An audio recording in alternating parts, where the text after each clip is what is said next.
Hey everyone, it's me Dana with Creatively Created Crochet. Now welcome back to my channel. Today we're talking about these awesome slippers. Now not just any slipper, but your handmade slippers. Now if you're like me, you might have purchased this pattern already that I created. Now this is the basic for it, but I have a pattern that's called the Uni Slippers.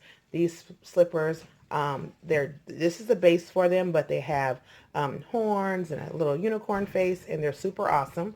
But if you're like me and you don't want to slide around the kitchen floor and your linoleum floors or your hardwood floors and you don't want to hurt yourself, you want to make them slip resistant. And that's what we're going to do today, especially if you want to give them as gifts or if you want to sell them. You don't want your customer or the person you're gifting to walk around and hurt themselves. So it's super simple. You're not going to need much, and let's go ahead and get to it. So for this tutorial, I'd say go ahead and grab your favorite slipper pattern and let's get started. So after you made your slippers, today I'm just going to be using one. And so you're going to need your slipper, and you're going to just need to turn it over just like so, because we're going to be working with the back side or the bottom of it. Then you're going to be needing some puff paint. This is the puff paint that I have right here. It's called Puffy 3D paint, and it says it works on almost everything. And it says big squeeze, and this is white. So this is a bigger one. I also have pink. I'm going to be using pink today because I have a pink slipper. So you can use any color you'd like. I think I want to use this just because so it can kind of match a little bit closer than the white, so it doesn't have to be a big, huge contrast. So I'm going to read the directions, and it clearly says permanent. So if you want this to be permanent, you're going to shake well. You're going to press the surface and squeeze gently. Then you're going to replace the cap finish. Then it says dry flat for 4 hours. So guys, I'm going to go ahead and give it a quick shake.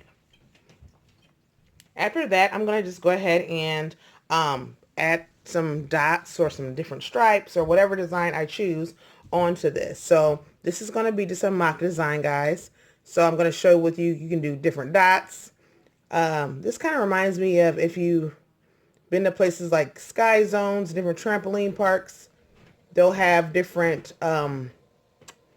types of texture on the bottom of the shoe, so that way you don't hurt yourselves. So again, like I said, you can do dots. I saw some people even do squiggles. So it's really up to you. I usually see them kind of place it on. If you notice, I'm doing it a little thick, but I kind of notice people doing it a little thick just so that way it'll guarantee you not to hurt yourselves.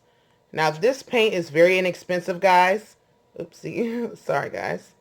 It's very inexpensive, and what I like about it is you can get it in different colors, and if you don't want to get the smallies like this one, you can invest in something larger. And they're, like I said, it's really inexpensive, but it really goes to show care in your items. So if you're making something for someone and you really want to make sure they don't hurt themselves, I'm going to add another dot here.